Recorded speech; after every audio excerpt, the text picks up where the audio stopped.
alive! It's alive! It's alive! I want to play a game.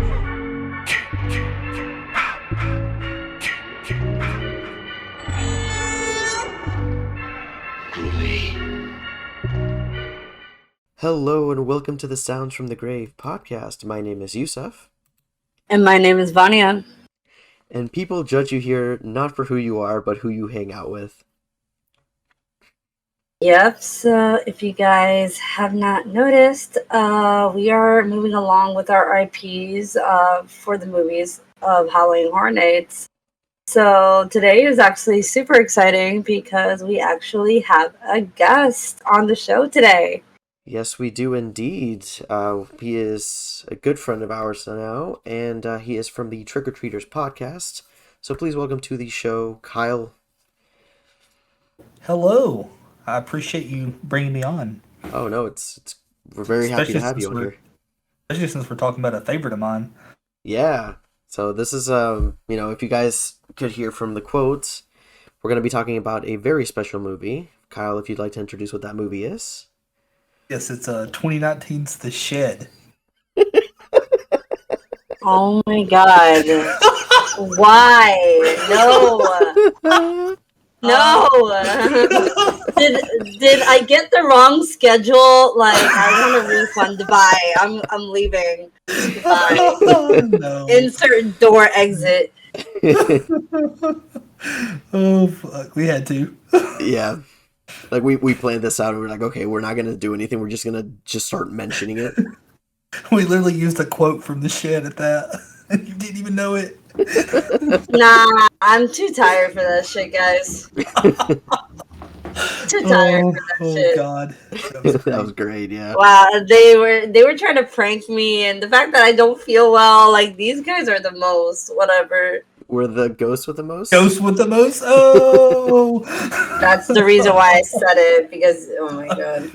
Why do I even bother? Just leaving. I bet this is real entertaining for most of you. So I bet, like, someone's gonna listen to this. I'm like, the fact that a lot of people know that I have this feud with Kyle about the stupid movie of The Shed. Like, anyway, but if we're not gonna cover Beetlejuice, hey, Yussef, you're gonna take over. I'm leaving Sounds from the Grave. All right, good night. Oh, wow. No, we were just joking. We are still going to be covering Beetlejuice today. We just thought it would be really funny to start off like that. I love how you guys. We took the time to play. We've had that planned for like 2 days now. Damn, I should have stayed asleep. I should have stayed asleep. Anyway, but Yeah. from the quote, I felt like a complete dumbass because I was like, okay, maybe that's a quote that I didn't even know about, so whatever. And I only watched The Shed like once. Not that I want to see a stupid garbage movie like that again, but I will watch it again, Kyle, to get on your podcast, give you shit, write a point by point blank of why that movie's awful. And yeah, so I'm gonna get on your podcast, so prepare for that shit. So Okay. anyway, okay. right? So anyway, Kyle is booted from the show. So Oh, we are gonna be no. talking about Beetlejuice, and yeah, so let's get to it, shall we? Yes. So this is No, now... but seriously, the Beetlejuice is a all-time favorite of mine. Yeah, it's same. It is my favorite Tim Burton movie. I have to go with Nightmare because kind of have a whole arm dedicated to it, so it would make sense. Yeah. If I said Beetlejuice was my favorite. No, my favorite for the Tim Burton is Corpse Bride, but that's something that's going to have to be covered at a later date because I'm just going to go into a whole bunch of details for that one. Hey, Corpse Bride is good. Yeah, it's an amazing movie. I mean, all Tim Burton is good. I mean, I even like a Big Fish. Oh, Big Fish. That one's pretty I good. absolutely love Yeah. Big Fish. Yeah. It's like the least Tim Burton movie that Tim Burton has ever made. Which is still impossible because it has but Tim also Burton at written the all same over it. time, Yes, but also at the same time, very Tim Burton. Yeah. But yeah, this is actually now part 3, I guess. Yeah, or episode 3 of our HHN IP month. So we've been covering all of the major IPs that are going to be at this year's Halloween Horror Nights. So we already talked about Texas Chainsaw. We talked about Bride of Frankenstein, and today we're bringing it down to Beetlejuice. So it is going to be super exciting, especially since I wish we had one more to cover for the rest of the month, but we're gonna have to figure something out for that one. But yeah, this is going to be super fun, whimsical, and if you know any of Tim Burton's things, it will be great for your soul, kind of thing. But I guess we can start off with just, kind of going over the basic plot of the film up to a certain point, and then we'll give you some grave-robbing facts. So.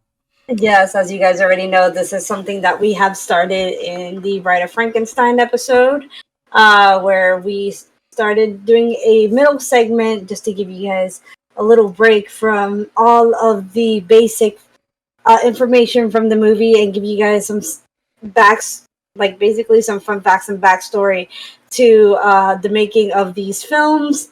But then after that, we continue on with the episode just to keep something fresh. And this is something that we are still trying out. But if you guys actually enjoyed that new segment, please let us know so we can continue doing it. And we are going to start incorporating other things as well as we go along.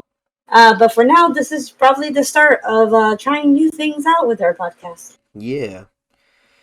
So, who would like to begin talking about the plot? I think Kyle should, because since he already pranked me, we should give him the spotlight and the floor. So I don't like the spotlight.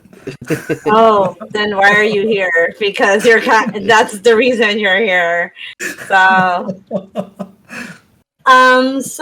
we are gonna start off with that. We are soaring over the town in the beginning of the credits, where we're introduced to all the actors in the movie, and the camera lands on a house, and then a big giant spider appears over the small scale house.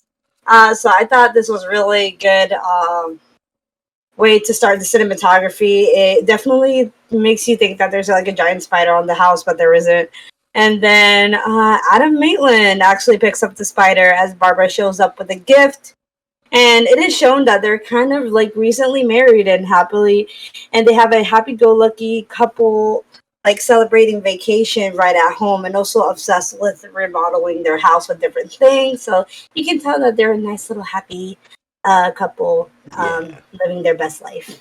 I do really like this opening too, because the whole spider thing is very reminiscent of like those 50s B movies where everybody was obsessed with making everything giant because of like the radiation and stuff like that.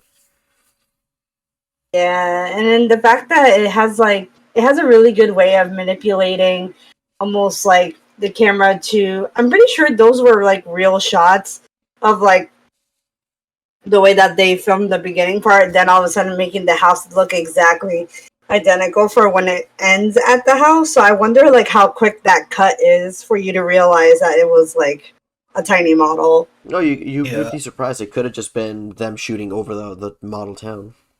That's very true. Oh, damn. Yeah. That would be cool. The opening was very Tim Burton. Look, he had a thing where he would always have like an opening shot of a small town. Like he did the same thing in Edward Scissorhands as well. Yeah, I love Edward Scissorhands. I love that one. Same. So they get a visit from Jane, who also seems to be trying to convince Barbara specifically, or just them in general, to sell their house. And Jane points out that this house seems to be too big for a couple, and that it should be sold out to a home for a family. And then in the scene, we see that Barbara's face falls, giving us a hint that they're the type of couple that have failed to have kids. which is super depressing. It's really sad to see Barbara's reaction to that. So I was like, oh, like they want kids, like. Also, Jane is so rude about it too, because she's like, "You guys should sell this house, considering you don't have any kids." Yeah, they're very terrible towards them. Yeah. And you also see Jane appear again in the window, kind of like a psycho, when Adam pulls up the window view door, like thing. So you kind of see her again, like, and he's like, "Go away, Jane," and then he just kind of slams the little thing down. I was like, "Oh wow." Like, that woman, like, is being super rude, but obviously, like, they can't catch a break. So, then Adam asked Barbara to go to the store to get a new brush for the tongue oil that I think she was the one that gave it to him in the beginning of the movie. And they both playfully go to their car and they drive off to the store. They start driving, and Barbara starts to tell her husband about what Jane said about having the house given to, like, a family. Adam says that it is none of their business, but that they could try again during this vacation. So they're trying to get freaky and down when they get back home, basically. So they trying to do the deed. They trying to do dirty. They want them kids. But yeah. It's sexy. Sexy. Man, y'all are mad quiet when it comes to sex talk. Shit. No, we're just letting you kind of go off on your rant. Yeah, we're just letting you go off on your tangent. Sexy time. See the first thing, as soon as you mentioned that, though, the first thing I wanted to say is they were gonna do the deets. Oh, instead of the deed. My God. Didn't think about that one. Good one, Yussef. Dad humor at its best. Why must I be the only one with estrogen and hormones in this podcast?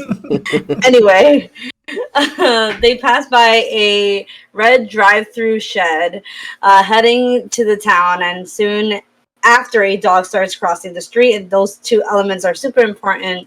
A few minutes later, Adam goes into the hardware store, and it seems like an old barber wants to start a conversation.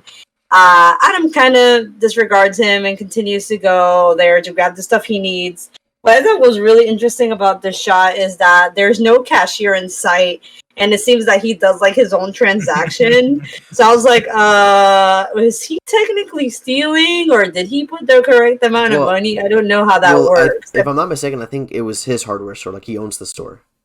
Yeah, I think that's what I wanted to get, like, that's what I was thinking, but I was like, damn, like, but there was no mention of that, you know, because if I remember correctly, if I remember correctly, the name on the store, it was Maitland Hardware. Yeah. Oh, that is a good point. Oh, I forget their name. I forgot that their name was Maitland. Their last name, at least. So then he proceeds to go out to the... Wait, before that, then why would he say that he has to go to the store? If, like, he could just say, let's go back to my shop so I can get some stuff from my shop and then come back. Like, why would you say that then? Because that's how normal people talk. You know, if you own a business, like, let's say you own a shop, you wouldn't say, let's go to my shop. Let's just say, let's just go to the store and we'll pick it up there. I would totally say my shop. I would say my shop. See, like, I wouldn't, because at that point, like, it's... Because I earned that. I'm pretty sure it's like inferred that, you know, Barbara should know that that's his shop at this point. It makes it seem like that's like the only shop in town at that point, the only store, because it's like, okay, like when I assumed the store, that I was thinking about like maybe like a Walmart or some shit like that. I don't know, something like that. I don't know. Obviously a small town like shop. Well, Beetlejuice would definitely be the type of person that would shop at a Walmart, though. Like, he would be like the 3 a.m. Walmart crowd. Oh, yeah. Absolutely. So then they proceed to go out to the car again, and then Adam dismisses Bill, and they drive off, and then the next shot is that they drive through the red shed again, and then the dog is casually passing by, and this time we actually see a sign that says come back again soon. So foreshadowing, we love that. So Barbara and Adam are happily driving back home, then suddenly the dog appears in the frame. Adam says, "Look out," and grabs the wheel, swerves to the side of the shed. And I really don't like saying the shed. Fuck. And then the car. Yes. He's really making me hate saying the shed. It And because it kind of taboo. It is. And then the car is kind of hanging on the edge for the dear life. And appearing like in the rear view mirror is the dog just chilling on a piece of board, and is a central piece that could lead them to their death. And they look at the dog, hoping it doesn't move. And then the dog said, "Yeet, bye," and the car falls into the water, and then they technically die. Yeah. Okay. Can we talk about that? That looks like a foot, if that drop. Yeah. How is that supposed to kill them? I've never understood that. Yeah. If anything, it would just damage the front bumper, and they could just kind of either kick the glass or just walk out. Yeah, I mean it's literally just a literal it's not nothing. I never understood why that killed them. But I mean, I did find out that in the original script, that was their deaths were supposed to be a lot more graphic. Yeah, that's what I also read too. But with that, it just seems like I don't know, because I don't know what actually killed them though. Like, did they drown? Because that would have taken them a really long time to get out, honestly. Because they would have to figure out we need to beat the water, then bring it, or then did they hit something? Did the glass shatter in front of the car? I don't know. Was there something in the end of the water that may have hit the car, and then it kind of just hit them? I don't know. Yeah. My logic is, what is this? That shit should have not been enough to kill them. I think they, I guess just judging by the universe of this, how whenever people die, when they appear in the afterlife, it's how they appear, however, the state they were in. Since Barbara and Adam appear wet in the next scene, I assume that they drown.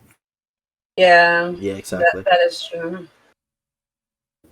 So chill too, just can't. But then in the next scene, they suddenly appear in their house, all wet from the lake that they supposedly drowned in. They go to the fire, and to Barbara's surprise, her hand starts to burn up, and it lights up on fire, and they kind of start getting a hint that something is wrong. And I'm like, how did you? They didn't question it immediately. They just kind of looked at each other like, that was weird. That's suspicious. Which is, it's just I love how just random it is. She'll just sit her hand in front of the fire, just catches on fire. Yeah. My God. It's just so odd. But anyway.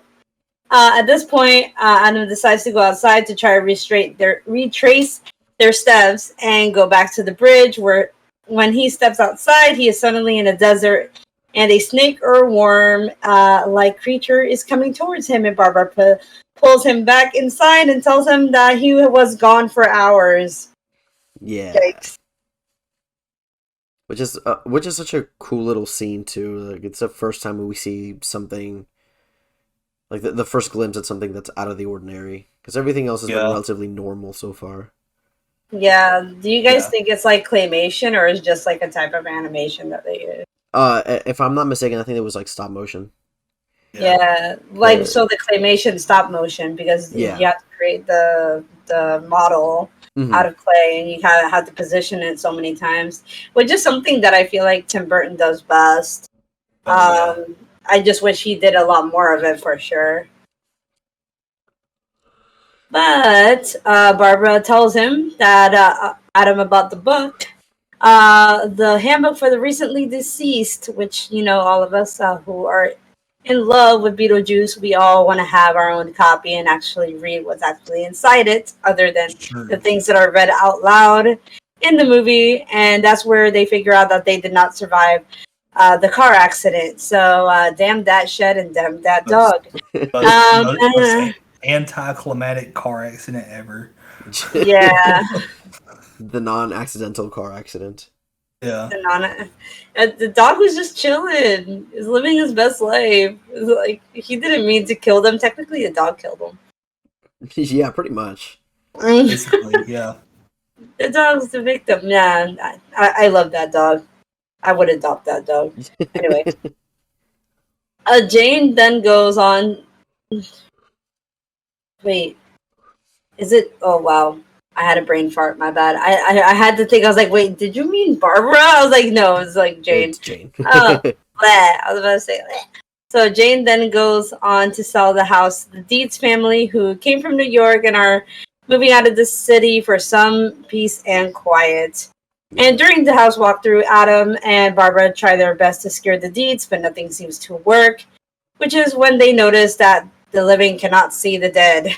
Yeah, and I honestly, this whole scene is so much fun. Just first of all, getting introduced to the Dietzes, just because they're all essentially like 80s movie, like the best that 80s movies had at the time. You know, because you had Winona Ryder, you had this guy's name, I forgot his name, but he was in Ferris Bueller.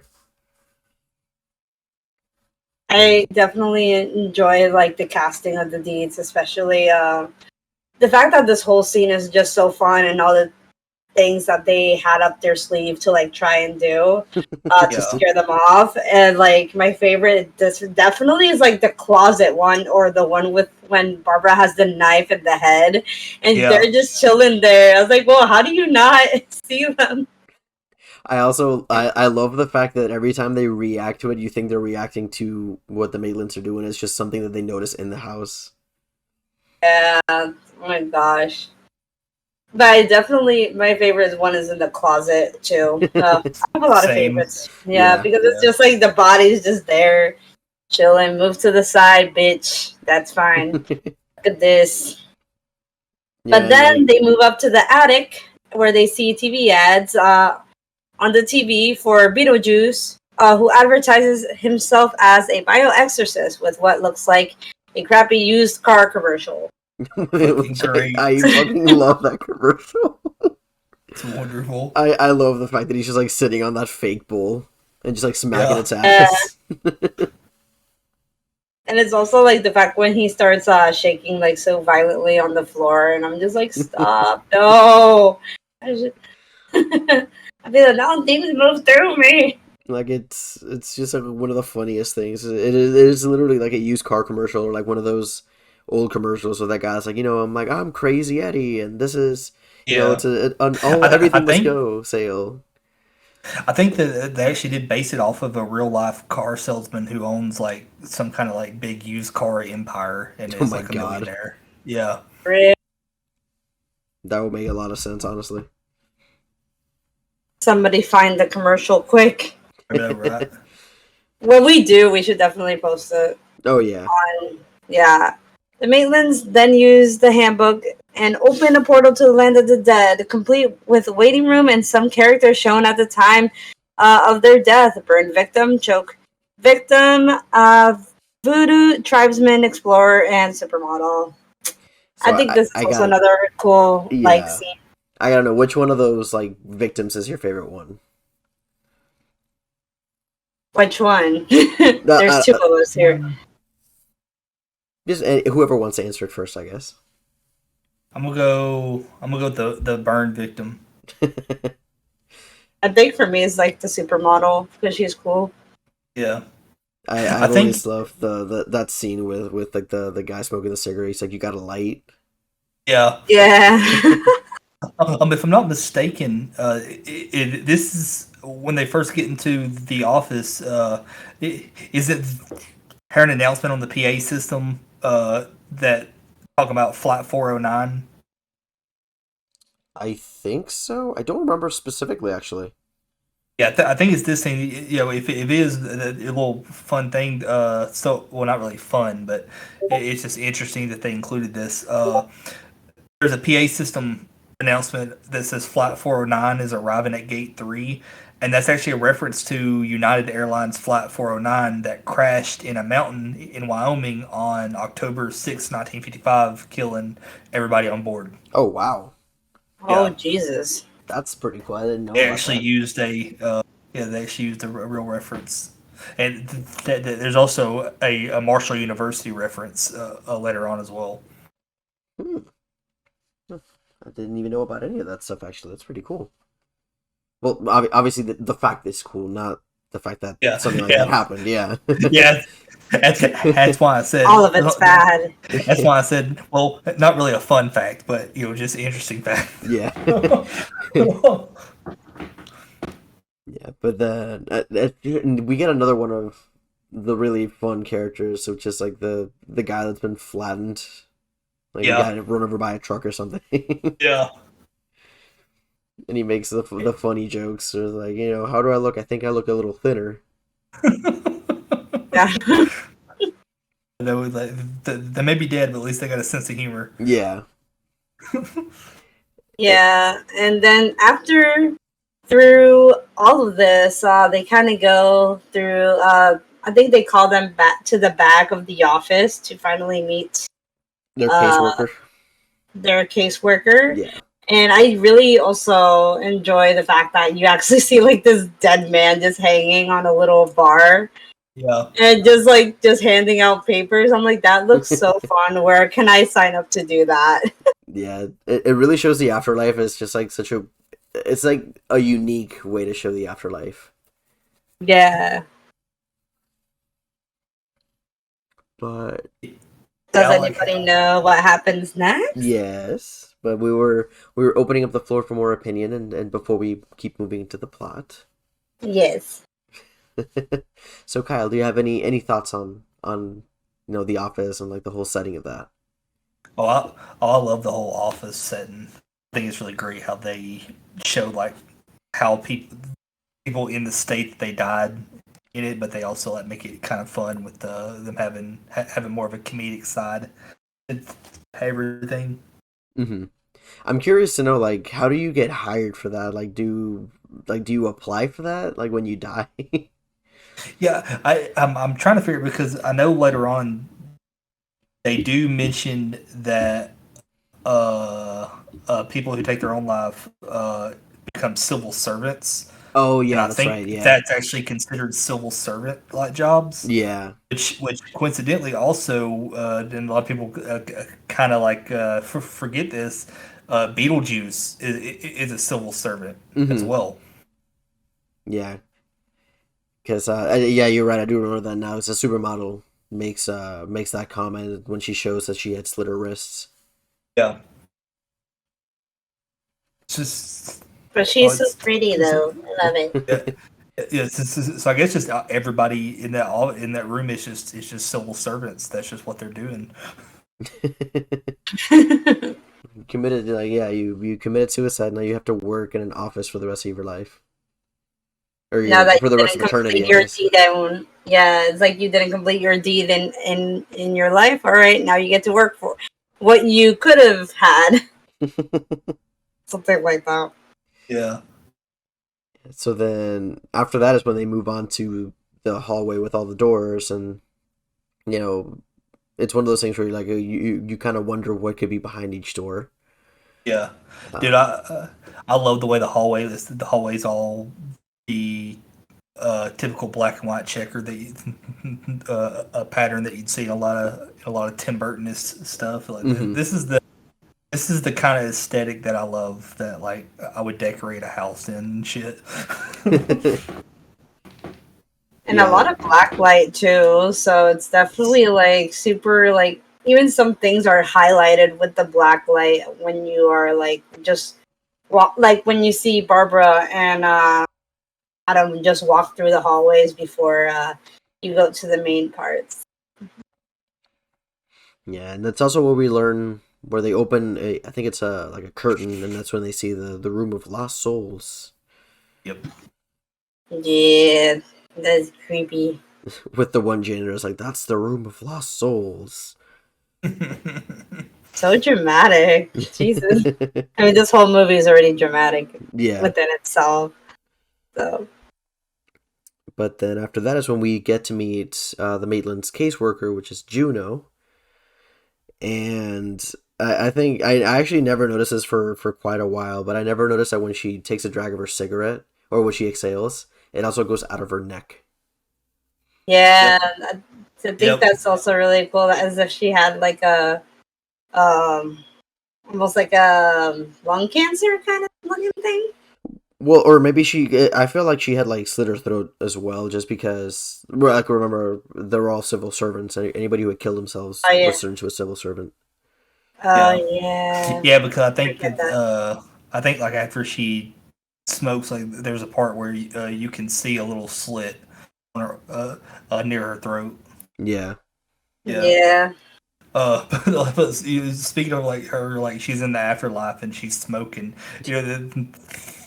That makes a good point. It's like these people dead. I mean, you could smoke, drink, do drugs, anything. It doesn't really fucking matter anymore. I mean, Exactly. so I figure everybody would just go crazy.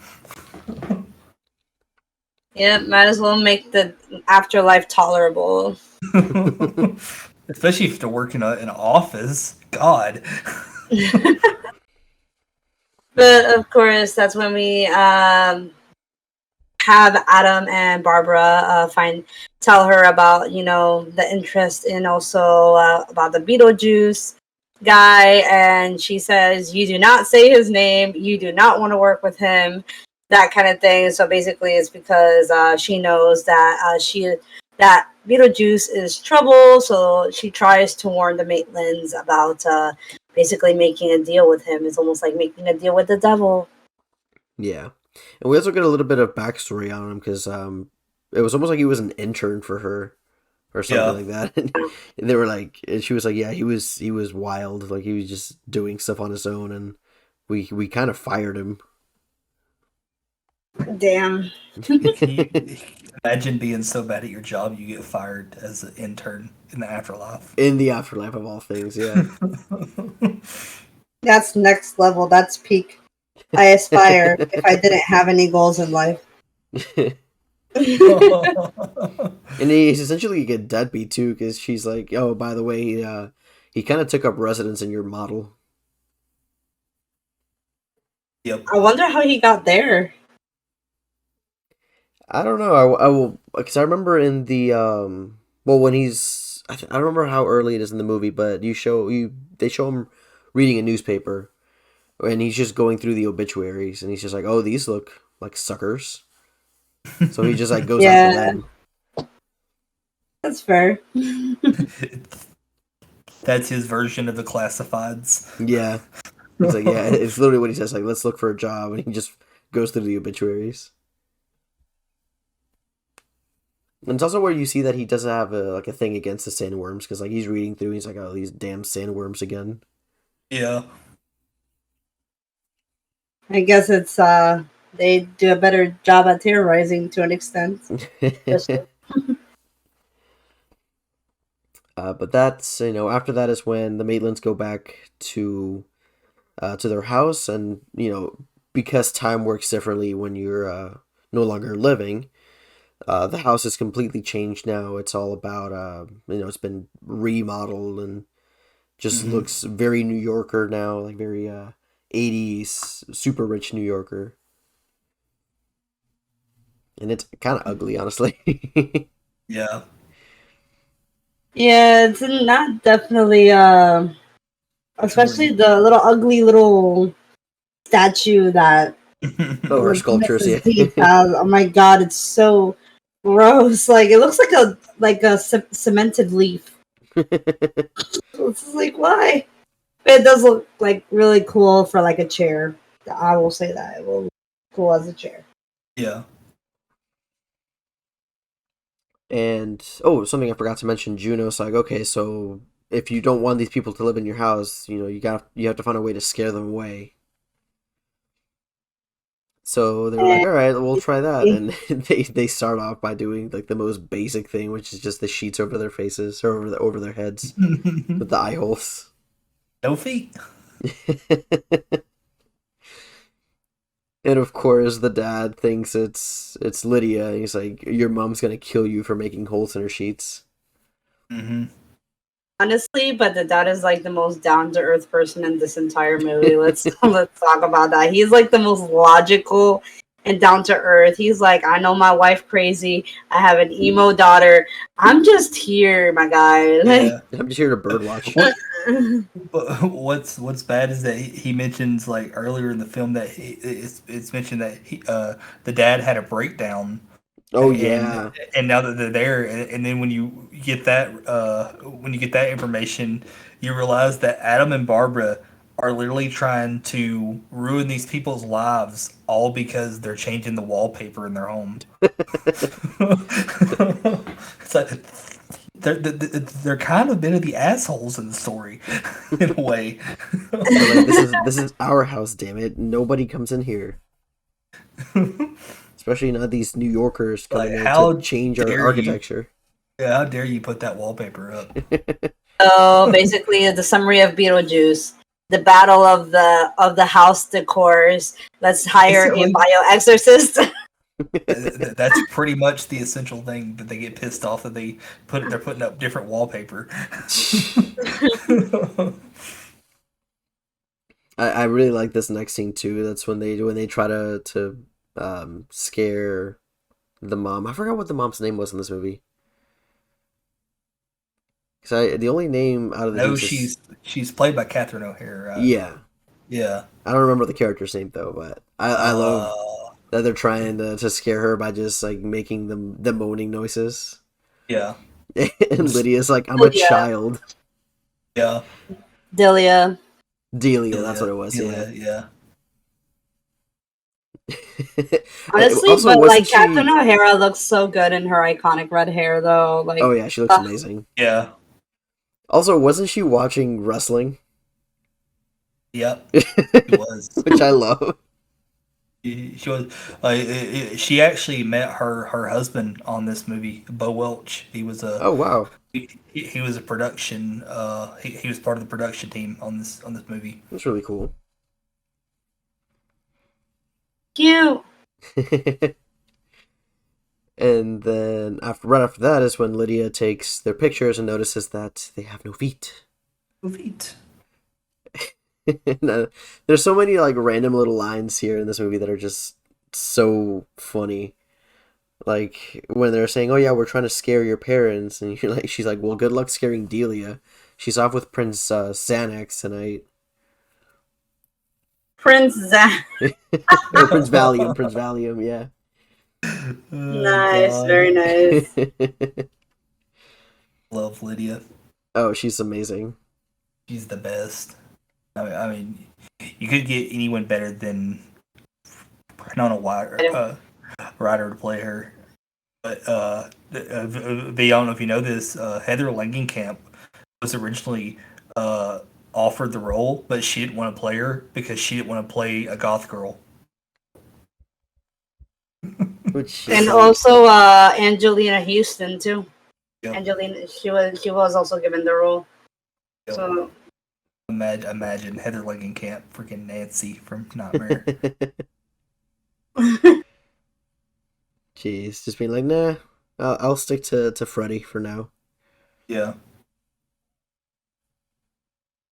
Freddy Mabu, even though he had low-key pedophile. Low-key quotations. Yeah. He definitely is. I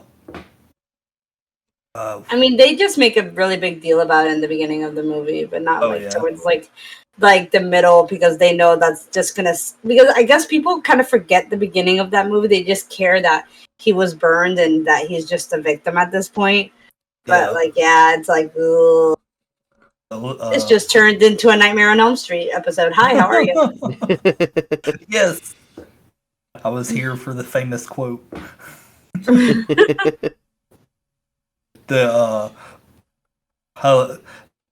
Heidi is so iconic though. Like she just has so many great lines and stuff. Mm-hmm.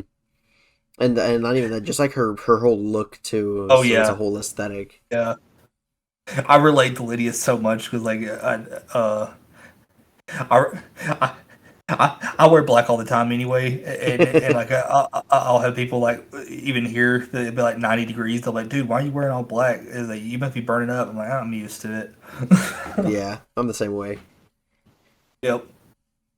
I beg to differ, Yussef. You wear bright colors when you want to be hipster as fuck. I know, but I 60% of the time, sit down. Yeah. But the other 40% is all black clothing. So Be calling you out. that's I don't. Let me go care. through his Instagram. I'm actually gonna go on Instagram. Oh my And god! just grab all of your pictures of you wearing light clothes. I'm like, what is this? What is this? What is this? The 60%. Yusuf's like Yusuf's like, yeah, I like to be casually goth sometimes, and then V's like, no, hold on a second. Well, the key word there is the sometimes, because I like to fluctuate. So sometimes yeah. I'll wear super bright clothing. Other times I'll just wear all black, because why not? Exactly. Yeah, Lydia's just so great. I just love also how bright this film is, and then you have Lydia in all black. Yeah. It's so great. Yeah, and again, that's when we get another one of the iconic lines when she says, I myself am strange and unusual. I love that line. Or my entire life is one It's big a dark room. My whole life is a dark room. Such an I was like, yo, same. such an edgy teenager thing. Yeah, it's like the most. It's not I feel like I would have. have. I feel like I would have heard that in a Hawthorne Heights song or something. It's like one of those things. Like, it's not a phase, mom. Yeah. But the fact that she says this at the dinner table is like hilarious. I want to see a skit of like her and Wednesday meeting up. Oh, that'd be great. I just want to see their interactions. I feel like Wednesday would absolutely hate Lydia. She'd call her like a poser or something. Yeah, I feel like Wednesday would see right through her. She'd immediately call her out. Because Wednesday's the OG. Exactly. But so where are we? So at this point is when I think they showed Lydia like the model, and they kind of talk to her and get to know her a little bit better. But that then right after she leaves, it's when they notice a sign or like a light up sign on the model, and they're like, oh, it's that Beetlejuice guy, and they're like, Beetlejuice. I love how Alec Baldwin is such an enabler. He's like, say it, Barbara. Yeah.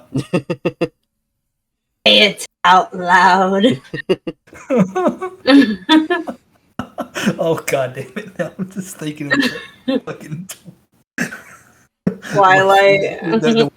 Say it out loud. I'm just thinking of Twilight. Oh my god. Say it out loud. I've said it before, but like I think it'd be funny if there was like a skit where somebody's trying to summon Candyman and Beetlejuice is there trying to get them to say his name instead, but he can't say it, so he's having to like do things to kind of to try and help them understand what to say, but then just to make things interesting, Bloody Mary shows up as well. No. The ultimate summoning. Game. But remember, you only have to say Beetlejuice 3 times. Candyman's 5. Candyman is so tedious, though. Yeah. It's just like, why? Well, he's supposed to make sure that you are for sure certain. He's basically like a Netflix message. It's like, are you still watching? Oh, I love that. Nah, I'm chilling in other ways. Netflix, it's okay. Oh my god. Oh god. This is Vania on a regular basis, Kyle. I figured so. If you haven't heard our past episodes, you're gonna learn today. I listen every week. Thank Well, you. thank you. I appreciate you doing that. We appreciate, Oh. even though I give everybody tough love. Oh yeah. Yeah, you definitely do. Yay! Yeah, so after saying Beetlejuice at their time, they're transported over to their model. And the model is so well designed with like the fake grass and the little rubber pieces and everything. Yep. And so that's when they find, the famous headstone that says "Here lies Beetlejuice." And funny, I love that when they look at it, they see the two shovels just fall, and they're like, "I guess we gotta dig." Yeah. Its model is really, really great, though. Yeah. Like Even though it's like mostly foam. Yeah, Yeah. exactly. I don't know. I don't remember if you ever got to see the last year's tribute store for HHN, Kyle. With the Beetlejuice theme room. Yeah. Yeah, I saw like some pictures, but I don't remember it exactly. Yeah, it was pretty much like being in the model. It was really, really cool. Oh wow. Yeah. They were all tiny. Yeah, it's really great. I mean, some would say it's a nice fucking model. Somebody took the opportunity to say it. Oh, so one of us had to. So. Oh yeah. It just to play off that, that was actually ad-libbed by Michael Keaton. He knocked down the piece, and once he didn't realize it was gonna fall, and he was just like, "No, nice fucking model." And Tim Burton liked it so much he kept it in. Oh, nice. I wonder if he also meant it to like the production crew. Because maybe it wasn't supposed to fall. Did.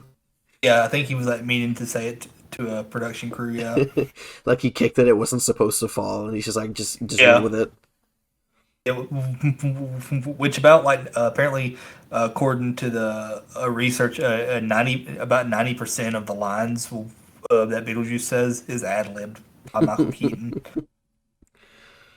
Very cool. Which is such a big talent that he has, because like, oh yeah, first of all, the lines that he says are great, and also just the speed that he says everything in is crazy. Yeah, and just another fun fact to add to that, if any Texas Chainsaw Massacre fans, Michael Keaton actually based Beetlejuice's performance from Chop Top from TCM2. Yeah, which again, like we were talking about that earlier, that you look at them side by side, you're like, yeah, Beetlejuice is definitely Chop Top. They're definitely the same. Yeah, the similarities are uncanny. So right after this is when they dig up his grave and it starts shaking. They back away, and then we finally get our official reveal for Beetlejuice. He's been teased. He's been shown through TV commercials, but now we officially get to look at Beetlejuice. And he is glorious. But before we move on to what happens next, we're going to take our little break, and we're going to give you our list of grave robbing facts.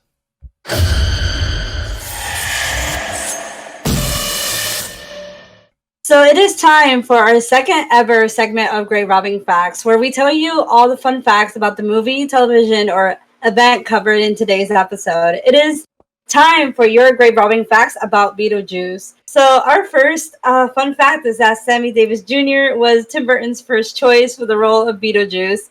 Producer David Geffen was the one that chose Michael Keaton as Beetlejuice. So that's like really hard to imagine Sammy Davis Jr. as Beetlejuice. Yeah, apparently he was like he was a favorite of Tim Burton's like growing up, and so that's what he wanted. It wasn't just Sammy Davis. I was telling Yussef about this earlier. Pretty freaking unbelievable casting choice that we're so glad didn't happen. Tim Burton actually wanted Arnold Schwarzenegger to play Beetlejuice, and even approached him. Yeah, and even approached him. But luckily, he was already filming a film, so he had to turn it down. Can you imagine? I can't. Oh my god! Nice fucking model. Get to the chopper. It's like it's a nice. He's just like, that's a nice fucking model. Yeah, get to the Ow. chopper. Let's let's shake up the juice and see what gets loose. Ghost with the most, babe. No, gross. Ew. That's amazing. Now I It want was- somebody to make a deep fake. There was like quite a few people who I think auditioned for the role or were approached for the role of Beetlejuice as well. There were some pretty interesting names. I think Robin Williams was one of them as well. Ooh, I think that could have fit, maybe. that's interesting. Yeah, he's Yeah. also very much that frenetic, like the style of comedy of like multiple Yeah. voices, like speaking a mile a minute. Oh yeah. I think he could have played a really good Beetlejuice. I really do. So, speaking of roles, our second fun fact is Lydia was the role that a lot of young actresses were rejected from. And it wasn't until Tim Burton saw Winona Ryder's performance in the teen dramedy Lucas that won her the role for Lydia. Oh wow. So, yeah. So, Lydia, she well deserved on Winona Ryder, honestly. Even though I know, like we mentioned earlier in the episode, Angelica Houston was considered for the role and all that kind of stuff. See, I don't see Angelica Houston in that because like Nah. even in the '80s she was already like too old to be playing somebody's daughter. I think. Yeah.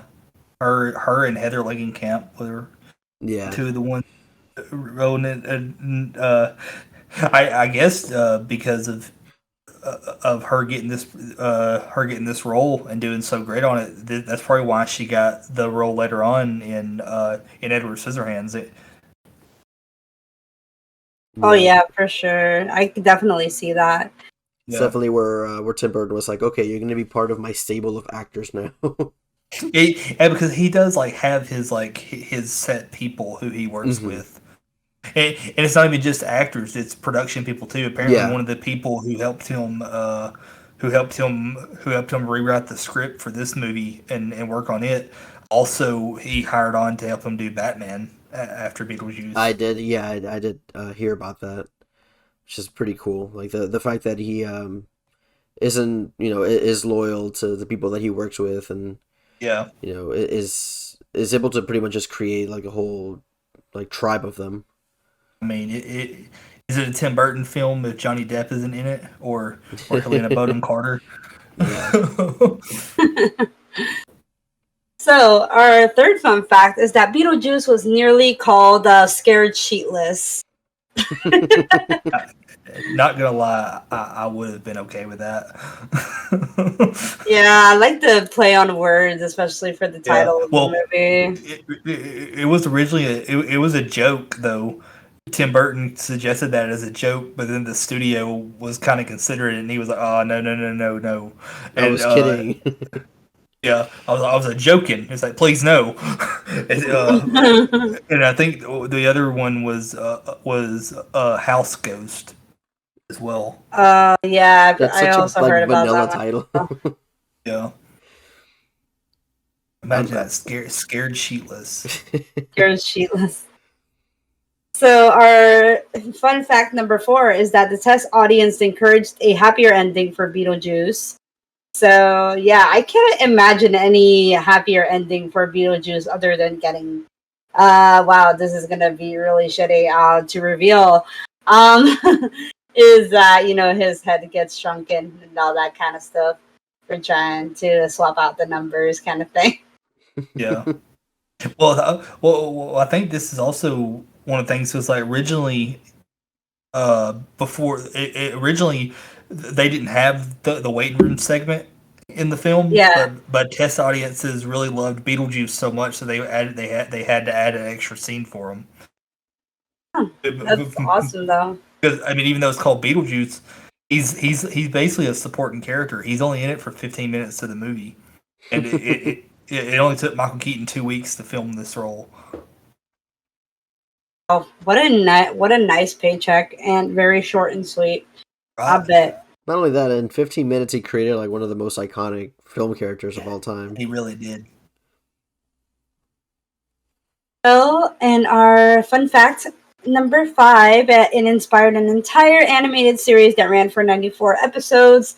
As we already know, it is very hard to get a hold of these episodes because I even tried to look on Amazon to see if they say that they have the completed version of the series of the animated series, but it only has 30 in the one for Amazon, which is very disappointing.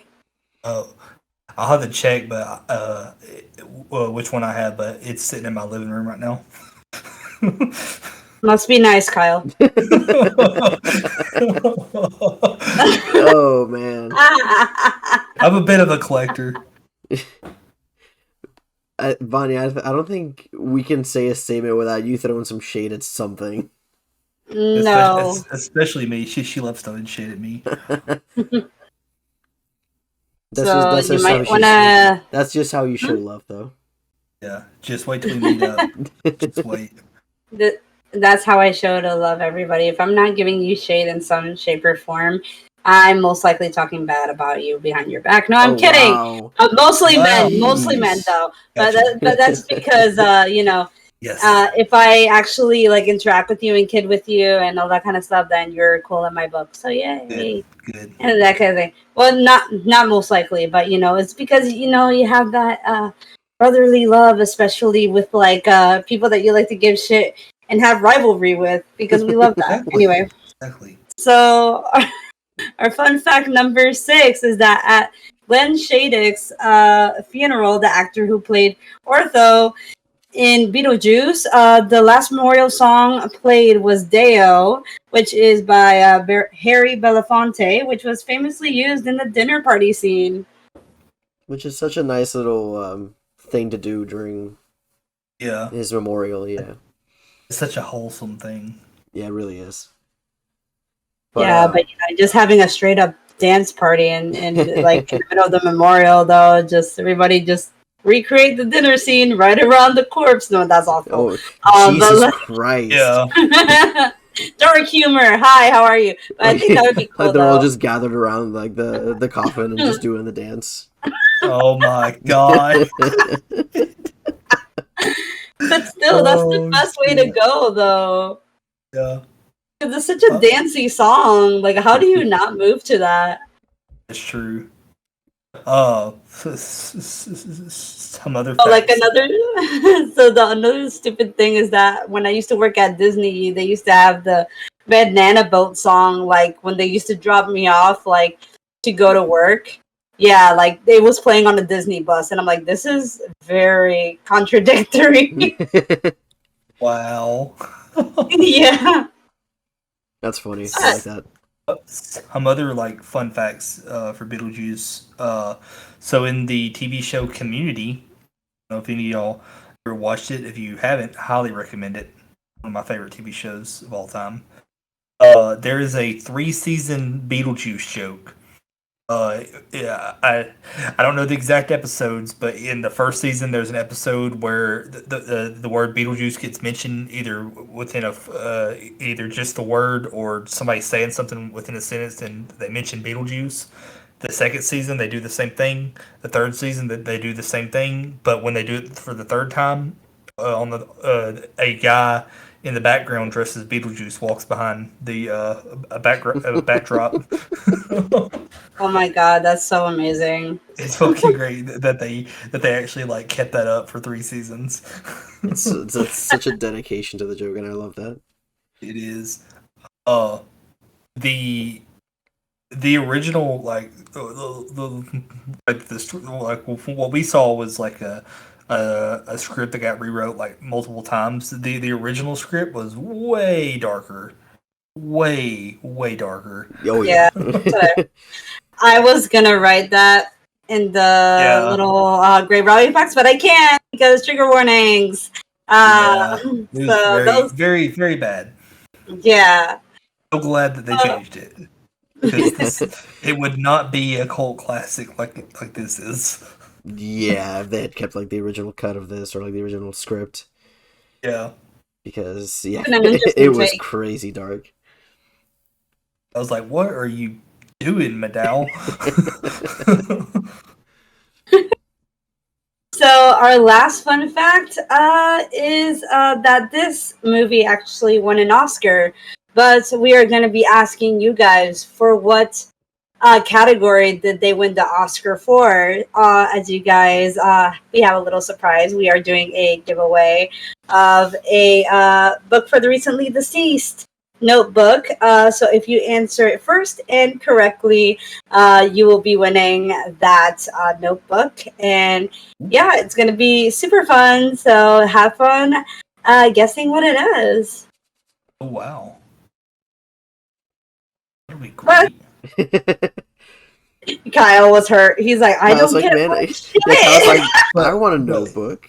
But can I answer? I mean, No, you can't Well, I answer have it. the. No, we'll give you one. We'll give you one. We'll give you a compromise, Kyle. They We'll sell give them. you- They sell we'll them at give Horror you Nights. We'll buy one for you at Horror Nights. Oh, I've got the handbook for the recently deceased journal. Okay. Yeah, I've Then got why it. do you want another one? Because I'm greedy. Clearly. Just one last one I just came across I thought was interesting. So Tim Burton wasn't the first choice to direct Beetlejuice, and this one, honestly, I'm kind of interested in another universe where this would take place if this would have happened. Wes Craven was the first choice to Whoa. direct Beetlejuice. Really? Can you imagine Wes Craven, Beetlejuice? Oh That wow. shit went dark. That shit would get dark so quick. I feel like he would have took the other script. Yeah, like the much 100%. darker script. Yeah, that would have been interesting. Now that I'm thinking about that. Yeah, that definitely would have been interesting.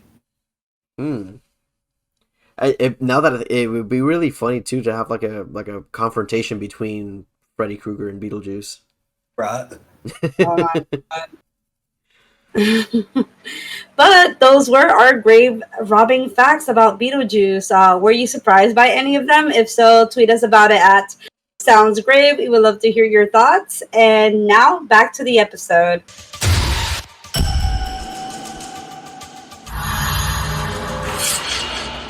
And that's when we get to see the frenetic personality that is Beetlejuice. He's quite the character. Oh yes, and that's putting it mildly. The thing about Beetlejuice is he's very entertaining, but he's also such a sleazebag. Oh yeah. And Wait, what was that? You kind of cut out there. a crude. Oh yes. Yeah. Very crude. Like it's one of those things where like, what doesn't he say in this movie? Yeah. He's pretty much crude humor, like come to life. So we do finally get to see the interaction between the Maitlands and Beetlejuice, and of course, this is when we have all the iconic scenes of them kind of asking him for help, and then they kind of ask him about his qualifications. Then we go into that whole spiel about how he went to Juilliard and like he's seen The Exorcist like X amount of times, that kind of thing, and then and. Yeah, so he's kind of qualified in like the worst way. That, and I like that thing where when they ask him, it's like, "Are you scared?" He's like, "Well, how about this?" And I love the fact they don't show you what he does. Like they only show you like these weird like tentacle looking or like the crab hand looking things that pop out of his face. Yeah. As a kid, we all wanted to know what those looked like. Mm-hmm. And again, just go into like the sleazy stuff that he does, like when they're like, "All right, can you excuse us for a minute?" So the Maitlands go talk amongst themselves, and you just see him grab a stick and like try to look up Barbara's skirt. You're like, dude, come on. He's such a sleazebag. This is where we also start to realize that Beetlejuice kind of likes ladies a lot. He's going to be flirting up a storm with every single one of them that he comes across. But, oh, wow. The whole... I'll mention that later, sorry. To add to the what's interesting about him mentioning that he watched The Exorcist so many times in his little spew. Gina Davis, who played Barbara, she actually got casted in the Exorcist TV show, like a few in Was it like 2017 or something like that, right? yeah. Yeah, I just think it's interesting how like he mentions Exorcist, and then like years and years later, she gets cast in the Exorcist TV show. I actually really like that TV show. Too bad, like the second season. I think they had a have second not watched season. it yet. Oh, you haven't seen it? It's good. Yeah, it's actually currently on my Hulu list. I actually haven't seen it either, so it's sitting on Hulu right now, waiting for me to finish American Horror Story. Me having to watch American Horror Story and that, but here I am watching RuPaul's Drag Race. But go on. Yeah, I'm on episode 3 of American Horror Story. I need to catch up, but I also have 3 more episodes of Hill House I have to watch before I head to Orlando. So, Oh boy! So you have a full schedule ahead of you then. I do. What? Whatever you do. I'm gonna try and have Yussef in front of me, but if I end up behind you, my condolences. I got you. That's gonna be funny. Just watch for her reactions because they're priceless. Are they? Oh yeah. Oh great. And Yussef's too. Yussef's mine just are a great. bigger chicken than me. Well, it's funny because when I get scared, I immediately go to Spanish. Yeah. Hey, I don't know how I'll be because I've never been to like one that's like of this scale I think like maybe even like remotely close to it would be I've been to Sloss Fright Furnace. Okay. And but I've mostly just been to like little small haunts. Mm-hmm. But like usually my go-to when I go in these is I'm just mostly just all smiles, just because I'm just amazed and in love with everything I'm seeing, because this is like everything I'm about, and so I'm hoping that's what I'll be. But who knows? I might go in and be like, oh, I'm scared shitless right now. Yeah, it's gonna be. But if you want to see a show between me and Yussef, you might as well get behind us at that point. It's just gonna be like our reactions are gonna be awful. And granted, when I go back to Horror Nights, I still haven't seen 5 of those houses, so 5 of the reactions are brand new. Oh, that's gonna be even more fun for me. You've been to all of them already? Yeah, I've already seen all of them so far. Lucky. And now we're getting sidetracked. Again. So, what comes next? So, after, they have that little meeting with Beetlejuice and they realize that he is not the right fit for what they're trying to do, they just say his name again 3 times, and then they go back to outside of the model, back to the regular house, and they come up with a plan to scare the Dietz family. And that is what gives us the famous dinner scene, which we absolutely love. And the fact that it's like so like grit. I really liked like the colors and then the transition of like lightening the mood throughout this entire dinner scene. Yeah, like it's just such a fun scene too, because it's equal parts horror and comedy. Oh yeah. And this is where Barbara and Adam, this is where they finally figure out how they can use their powers in a way that fits them. Yeah, because I mean, they are kind of, run of the mill. They're relatively innocent people. Yeah. So like I don't think it's like in them to be super scary or super dark. So like let's just kind of freak them out and then just have them run from the house. They're just wholesome. Yeah, they really to an are. Like I love that their idea of trying to scare somebody is to have them lip sync a song. Honestly, though, but if they were in RuPaul's Drag Race, like they would have won the entire competition. Would go off. Okay, hi. But yes, as we do see that Delia starts to all of a sudden saying, "Get up from her chair," and then everybody starts reacting about how their hands are moving automatically. They're not even questioning it automatically. They're just kind of staring at their hands like, "What's happening? Oh my gosh!" So then when they start like really getting into it with like the hip movements, you can tell that everybody's like starting to get into it. And then I forget who that other character was. He starts to grab like a drum just casually. Like, what? Yeah, Ortho, when he just like grabs the ice bucket and then just uses it as like a little drum. Yeah, I was like, where did you? She's like, why? But then, of course, once they start to get seated, and then the arms come out of the plates and they grab their faces. And then once that dinner scene is done, they're freaked out, but they're more amazed and intrigued because they might have realized that Lydia was telling the truth. And this is where things goes to shit. I will say this: when I was a kid, that dinner scene, like right at the end when the shrimp hands would pop out, that used to scare the shit out of me when I was a kid. I think when I was reading up on it, I think the way that they filmed that too was they had the shrimp fall from their face, and then they just filmed it in reverse. Oh, that's funny. Yeah, because apparently they didn't really have the budget to actually like do it the way that they wanted, so they had to figure out another way. So filming it in reverse worked. That's pretty cool. But it clearly.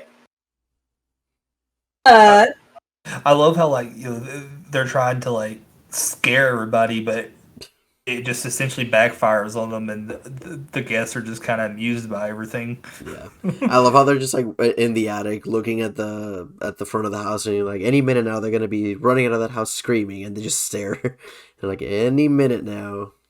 Yep, any minute now. No such thing.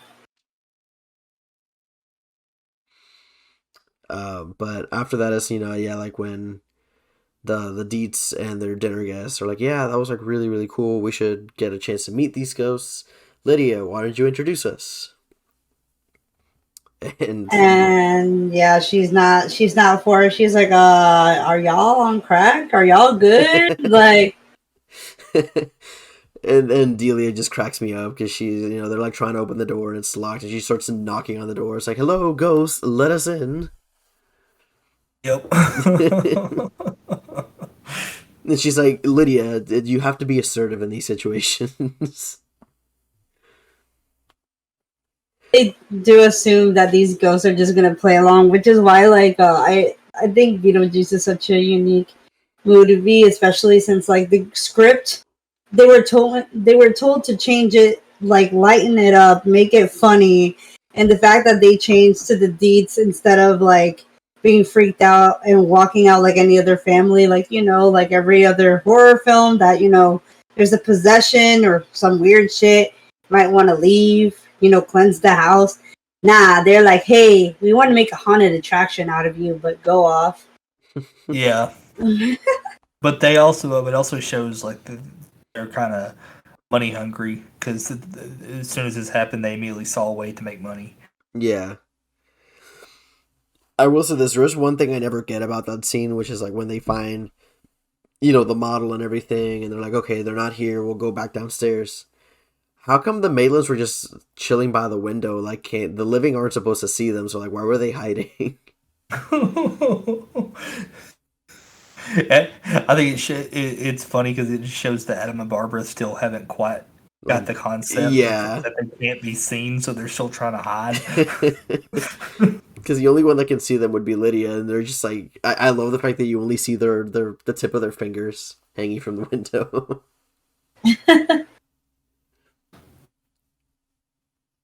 But then that's when we get another scene with Beetlejuice when he just starts laughing at them and like mocking them. And I don't remember, is this the scene where he turns into a snake, or is that... Yeah, it is actually, yeah, because after that's when he does the other stuff we'll get to in a sec. So he's like, yeah, just like watch how it's done. Yeah. He turns into this terrifying snake with a Beetlejuice face on it. Fun fact about that: the snake. This whole thing was done before Michael Keaton was ever cast as Beetlejuice, and since they didn't know who was playing Beetlejuice, they didn't really do like a face that has any kind of resemblance to the way Beetlejuice looks like as Michael Keaton. That's when they gave him like the snake face. Yeah. That's pretty cool, though. I mean, it still hits the nail on the head without them realizing. Yeah. As like Miss Universal likes to call the snake with the tongue, is like the sloppy Gawk 3000. Oh my god! Oh my god! I was like, oh, that kills me. That I'm trying to get that guy to give me the sloppy toppy Gawk 3000. I'm like, stop! Oh my god! I love Miss Universal. She's awesome. I like Momo. We do also have to talk about the line when he picks up the dad. He said, "We've come for your daughter, Chuck." The way he delivered that. Yeah. It's very much like a 50s alien line. It's like, "We've come for your daughter, Chuck."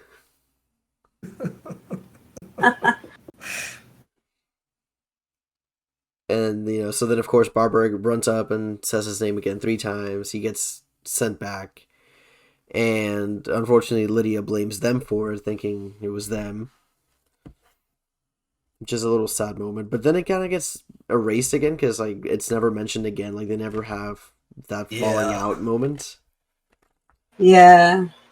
Have an unnecessary scene. Yeah. But after that, they... Which I love the fact that apparently when he gets sent back to the model, he happens to be put into a car that he immediately crashes. For no reason. And I just think that's so funny, because then he's just like, "You motherfuckers, I can't believe you did that."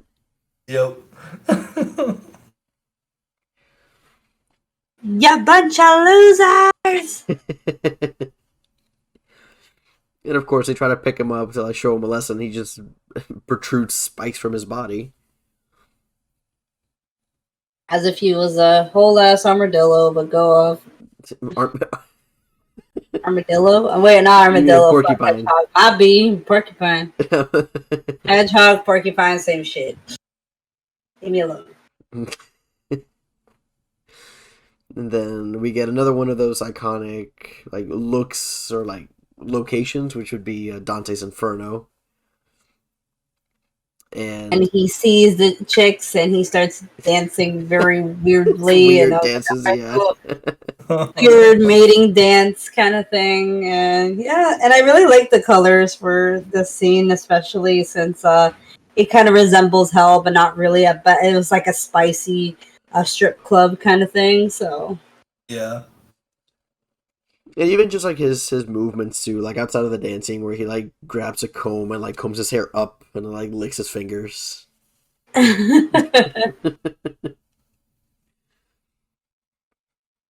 Like he really does. Michael Keaton did like the best possible job of like, how can I make this person extremely like cartoonishly sleazy. Yeah. Yeah. Apparently, he was basically told by Burton that Beetlejuice is a character that is from another time, but also not from a time. Which makes perfect sense, yeah. He was basically he's basically from another time, but also out of time at the same time. So then, and I guess that's just he instantly knew what to do. Like that just makes him eternal, I guess. Yeah. But then we move on to our next scene, which is when the Maitlands go back and see Juno, I believe, and she's having this whole mess with the football team. Yep, and the football team is apparently, even though it's not the exact colors, it's not the same colors. It's supposed to be a reference to the Marshall University football team who died in the plane crash. We love to make depressing references to things. Now, It's in the movie. I'm just saying references. It's not like I said, fun fact. you should just be in charge of grave robbing facts. I quit my job. This is just my this is just my thing. I love looking at like interesting facts around movies and stuff. Yeah, I like doing that too. Sometimes when I'm watching a movie, I'll just go on IMDb while I'm watching it and just look up trivia. Yeah. But I love how Juno's attitude with the football team when when they're just like, "Coach, where's the bathroom?" She's like, "I'm not your coach." I'm not your coach. He survived. He survived. Oh God. Juno's such a great character. Though. Yeah, I wish she had more screen time. Honestly, I know. Just like, and yeah, it's like when then she starts telling the Maitlands that she kind of warned them about Beetlejuice and that kind of thing, and now they realize. Then I think that's when they tell them, like the Maitlands tell Juno about the whole. Now the family are kind of intrigued by them, that kind of thing. That yeah, it's not a good look. Not a good look at all. Yeah, that's when she says, "Never trust the living." Iconic. It's on every T-shirt out there. Hot Topic, or you name it. It's everywhere. Pretty well-known quote. Mm-hmm. And then, of course, at the end of that scene, is when the football players come back and are like, "Coach, I don't think we made it past that bus crash." And Juno's like, "Really? What made you think that?" Oh God. Now, is this a scene where they morph their faces to look like monsters? Yes. Okay. Which I love. I love how they transform themselves into monsters. Yeah, so like what was it? Barbara has like a really big mouth with her eyes in her mouth. With all the it's big like teeth and everything. And then Adam has like this really weird naked bird stretched skin looking thing. That's the best way I can describe it to you if you haven't seen Beetlejuice. I mean, at this point, if you haven't seen Beetlejuice, what are you doing with your life? But like, yeah, then they're like, oh well, this is our other attempt to kind of scare them off because everything has failed and now Lydia hates us. Like, and I like the fact that like I know that they weren't able to accomplish this while they were alive. The fact that they were never to have a kid, and then they kind of see Lydia as like a child in a way, like their child, their best friend, that kind of thing. Mm-hmm. But yeah, that's even before they leave to go back into their house, they're like having second thoughts because they're like, I kind of like Lydia, like we shouldn't really do this to her. Yeah, and then they realize they must do what they gotta do. Yeah. Lydia has a really great arc throughout the movie where she goes from basically a depressed teenager who doesn't really feel connected to her family to basically being, I guess, somewhat adopted by Adam and Barbara. Yeah. So considering that they're even though they're dead, they're like better parents than her actual parents. Yeah, which is also wholesome, since Adam and Barbara wanted a kid, and obviously wasn't able to have one. So, Kyle, that's what I just said. What do you mean? oh, no, you said okay. My bad. I'm like, so just calls you out in like the worst possible way. Yeah, it did. Wow. I'm like, okay. Wow. She's like, oh, you know, like that's what I just said. And she's like, I just said that. Kyle. Kyle. Fucking Kyle! right Shut now. the fuck up, Kyle. What's up, Kyle?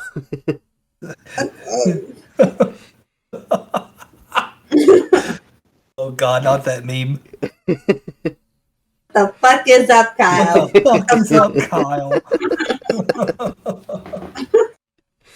It's not an episode without saying it at this point. Oh god. No, I've been name dropped on. Like, was I it think 2 or 3 numerous episodes now? I think 3. Yeah. So wait, so am I Beetlejuice? So yeah, funny enough, yeah. Y'all Like, name this is drop your, me on. if this is Yeah. yeah, if you've been name dropped 3 times, this is your appearance as Beetlejuice now. Yeah. I think this is it.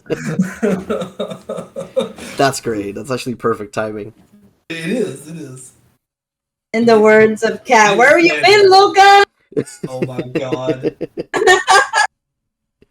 We didn't plan that. It's funny when I was talking to Cece the other day when I was at Horror Nights, and we were saying that's gonna be our call if we ever get lost. We're just gonna start saying where the hell have you been at, Loca?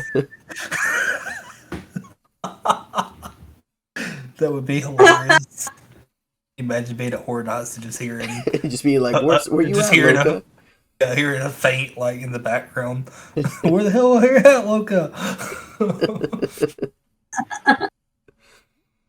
Oh man. Then now I think this is when Lydia is writing her really depressing runaway like letter, right? Yeah. Yeah. I am utterly alone. I love that she like has like a rough draft and she just rips that up and just starts over Yeah. again. Dear diary. Writer. Dear Rude, diary. apathetic. It's like I love when she's like having jumped, scratches that, having plummeted to my death. Yeah. Oh Yeah. my gosh. It's like my whole life is a dark room. It's all down from here. Yeah. And it's kind of sad too when she's like, the reason that she's doing it, she's like, I just want to be with you guys forever. I'm like, stop, Lydia. That is so nice, but also so dark. Yeah. Girl, I don't blame him for having parent like Delia.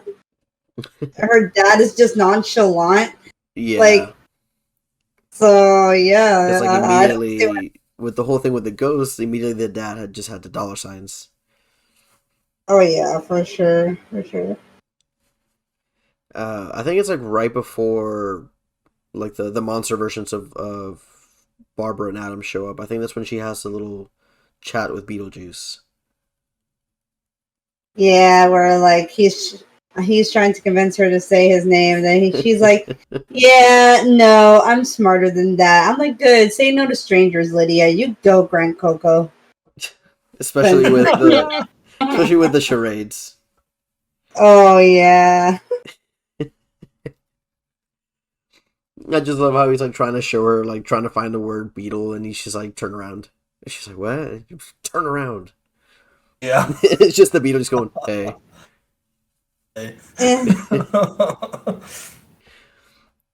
I could just get like a whole mess of different scenes of Beetlejuice doing charades trying to get people to say his name. I love how many tries it took Lydia to get it to. She's like, beetle breakfast, beetle orange. Yeah. Like beetle cup. Beatles. It'd be funny if she just like said like beetle Minute Maid. Yeah.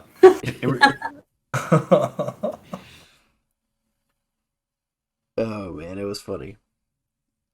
It's like it was like there's an episode of Family Guy where Peter is trying to he's sitting like in this room and somebody's asking him his name and he's not supposed to say his name and he's looking around the room and he sees somebody eating a pea. He's like, pea. And he looks and somebody's crying. It's like, tear. And then a griffin comes flying through the window. It's like, Griffin. Peter Griffin. Ah, damn it.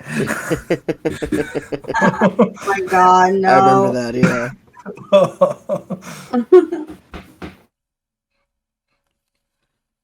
But yeah, so that's when she has her confrontation with the monster versions of Barbara and Adam. And she tells them that she wants to stay with them. And they're like, no, you don't have to do that. Like, you have your family. You have to, you need to live. And they agree. And that's kind of where Barbara and Adam reach the decision to be like, all right, well, we're going to talk to your parents. We're going to see, about like coexisting in this house and not trying to scare them away or anything like that. Until they put up a different wallpaper. Until they put up the wallpaper. Yeah. It's so wholesome how they are as ghosts, because like in like most horror movies or stuff where you have like a haunting, especially if like they've attached themselves to a kid, they seem to be more of encouraging to try and get the kid to die so that they can be with them. And Adam and Barbara are doing the opposite. They're like, no. I don't know, Kyle. This is a comedy movie. And it's also a Tim Burton movie. I don't know. You tell me. Like, do you really think they're gonna go yeet? Go die, Lydia. You never know.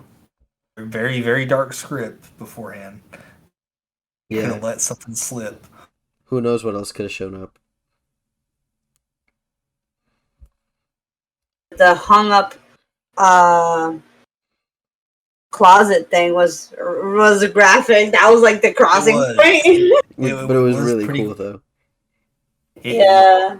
Yeah, it was pretty graphic, but it was also a very cool visual. But the next scene is, I believe it's when Ortho reveals that he had gotten a hold of the book of the recently deceased. And he's like, all right, I found a way to get the ghosts out here so we can, talk to them and do this whole business thing that we wanted to do with them. And he starts making a spell. And unfortunately, that's when he realizes that this isn't a summoning spell, it's actually an exorcism. So he's actually going killing. He's killing Adam and Barbara. Yeah. And Don't you hate that though? Like whenever you're trying to perform a seance and you actually do an exorcism. That just happened last week. It's the worst. Yeah, it's totally the same thing. You can easily mix them up. Now that he was completely qualified, of course he absolutely knew what he was doing. Exactly. Yeah, because wasn't he part of like something in New York, like the Center for Paranormal Research in New York or something like that? Just because you do paranormal research, that doesn't mean you know jack shit. Yeah, because out of everybody, Otho was actually the one of them who was revealed to actually have knowledge of the afterlife and stuff like that. Yeah, but that's when we get Adam and Barbara in their wedding suits. Barbara in her wedding dress and Adam in his tuxedo, rising off the ground and kind of withering away, getting older. Iconic. Yeah, it's so sad too. Like their faces look so sad. Yeah. And then they look like they're about to I don't know, completely disintegrate, which kind of happened because Adam tried to go grab Barbara's hand and it just went dust. It just breaks, yeah. Yeah. And then Lydia and trying to figure out what to do goes after Beetlejuice and she's like, please, just help them. And she says his name 3 times. We get yet another iconic line. It's showtime. It's showtime. Oh man, so many great things in this movie. It is. So many iconic lines. Mm-hmm. Then Beetlejuice shows up, and he's like, I think it was like what he did. He say Kmart shoppers. Yeah. I forget. I was like, Yeah. he's like attention Kmart shoppers. Well, like step right, step right. I was like, oh my god, stop. Like, Isn't this where he shows up and he? Is it like whenever they summon when he finally appears this time? Isn't this the carousel like version? Yeah. With, yes. funny enough, with like the little Jack Skellington face on the top Yeah. of a little carousel. It has Jack Skellington's, or what would be Jack Skellington's head, and also the bat wings on Oh yeah. Beetlejuice, which would represent Batman, that the next movie Tim Burton directs. Yeah. And it's also when because I think I forgot to mention this, when they're trying to do the seance, there's also other people in the house that they're trying to impress, which is the reason they were doing the seance in the first place, just to show these people the ghosts and essentially get money as an investment so they could build the business they were trying to build. Yeah. So of course they're delighted because they're like, oh wow, these ghosts are real. And Beetlejuice is like, don't worry, watch this. And just like hits puts like these inflatable things underneath him, and then hits him with hammers, kind of like the whole ring the bell carnival game. And that just straight up swings them and hits. They hit the ceiling and just get stuck there for the rest of the movie. No one bothers to get them down. No, nobody cares. They're just like, they're just stuck there. Yep.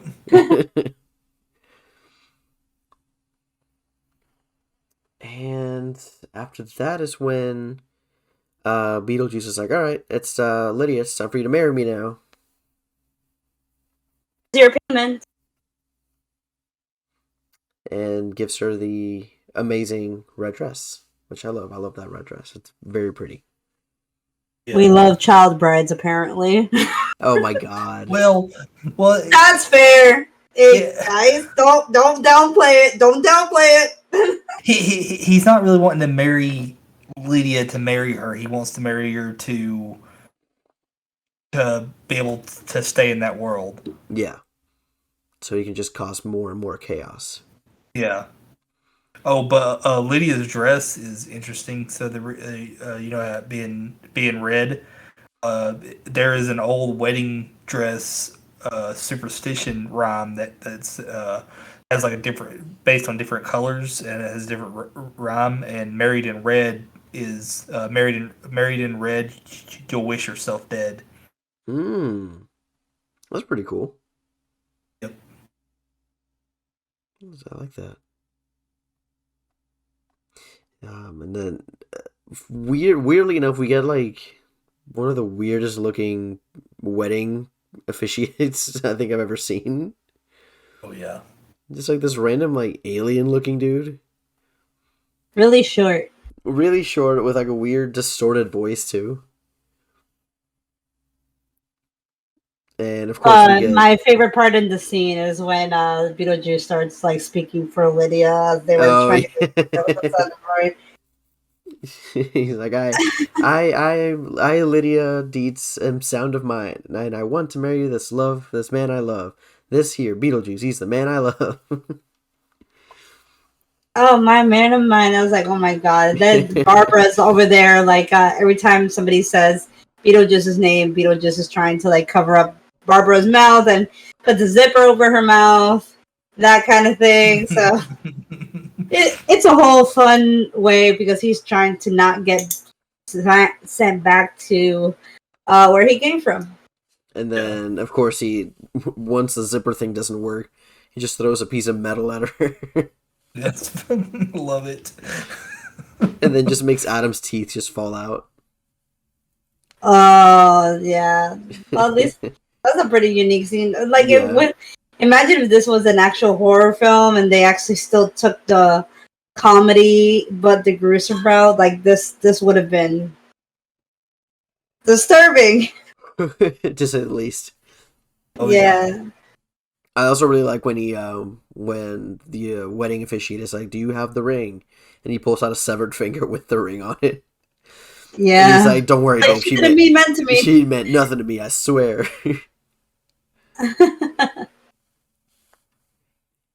I don't remember how. I think. Oh yeah, Beetlejuice sends Adam down to the model where the crash car is just still sitting there, and he's like, "All right, this apparently I can drive now. This car, this toy car," and proceeds to crash into Beetlejuice's foot, which, if I'm not mistaken, how I know it stops like the wedding like ceremony. I don't remember how does that bring in the sandworm.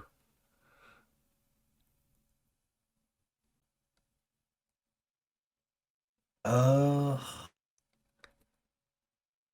Wasn't it? Oh, I think I remember. It's when Beetlejuice sends Barbara out, like out of the house. yeah. And that's what it is, and she just comes back riding the sandworm and just devours him. Yep. And this is the part that it was like, no, he can't be dead, and all the audience is like, we like him, bring him back, kind of thing. So yeah, all that chaos is all gone. I think things start to tone down now. Yeah. Then we have a little time jump, and then we see that um, the ghosts and the living are coexisting in the house. They're bonding over racing Lydia, and Delia's having a blast, scaring her husband with with a bust of Beetlejuice's snake face. And Lydia is going to school. She's actually socializing, Mm-hmm. actually. And then Lydia comes home, and then it's funny because they know that they kind of reward Lydia every time she does good in school. So like whenever she comes home, and then apparently she was studying for like a math test. And then after that, it's like, oh, like how well did you do? Like, oh, but we studied all night, and then she's like, yeah, but like I passed. Blah, blah, blah, blah. Oh, okay, like but Barbara's like, but you weren't great at math either, Adam. So like, you need to cut her some slack. Like, let her do the thing that she wants to do. So this is when they kind of float her up in the little near the staircase kind of thing, and Jump in the Line by Harry Belafonte starts playing, and then she's jamming out, living her best life, just because she got a good grade. Yeah. And yeah, and the fact that the living is like nonchalant, I was like, oh, she must have passed her class again. Cool. Then she's living her best life. The whole football team appears in the background for some odd reason. That was so weird. But yeah, I really enjoyed that scene because it does add a little bit of iconicness to like the ending of Beetlejuice for sure. Yeah. And of course, you have the football team dancing with Lydia. Yeah. And then to end the movie, we do get Beetlejuice in the waiting room.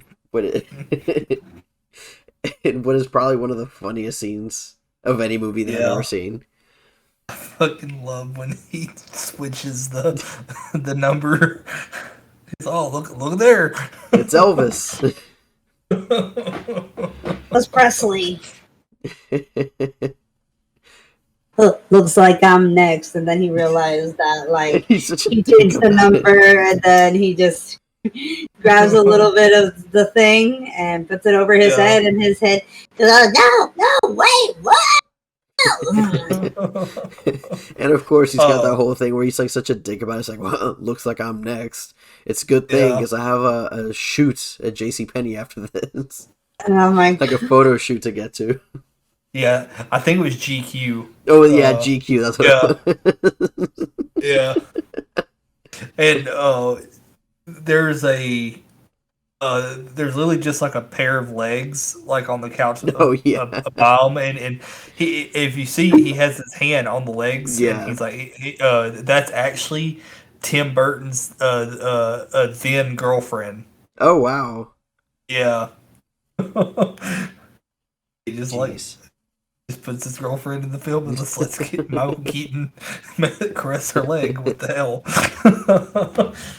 I mean, considering that at the time, she at one point they were, him and Helena Bonham Carter were married. Yeah.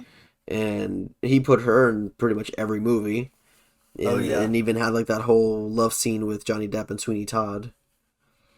So it's like, yeah, it's fine. And not just Sweeney Todd. In the a vampire one. Dark Shadows. Dark Shadows. Yeah, there's a very interesting scene between them two, and I'm like, that's the director's wife. And he just is like, yeah, I'm gonna put Johnny Depp in this scene. That's peak professionalism, y'all. Yeah. Don't get jealous. Yeah. But yeah, that is pretty much the overall plot of Beetlejuice. Pretty great. Oh yeah. Pretty. It took us a while to get. Honestly. Oh yeah, for sure. There's just a lot of details to admire about this movie, especially from whimsical elements to everything that has to do with horror related, which is what we strive for on this podcast. And of course, now that it is an IP at Halloween Horror Nights, you guys get to experience it if you guys haven't, all the details from the movie. And hopefully this refreshed all of those details as we talked about it. And hopefully some elements that you will see inside the house. So yeah. I'm excited for you, Kyle, to get to experience it and see what you think about it. Oh, I am too. I'm so excited.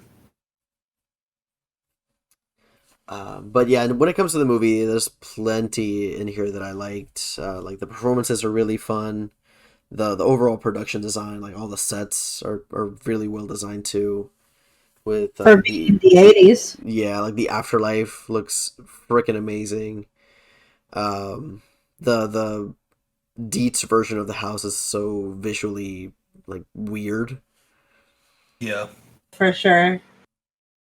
And yeah, it's just like a feel good movie, honestly.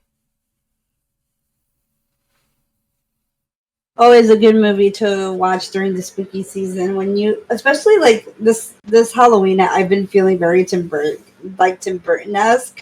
Like I just been watching a lot of Tim Burton movies lately, so it's like, this always feels good.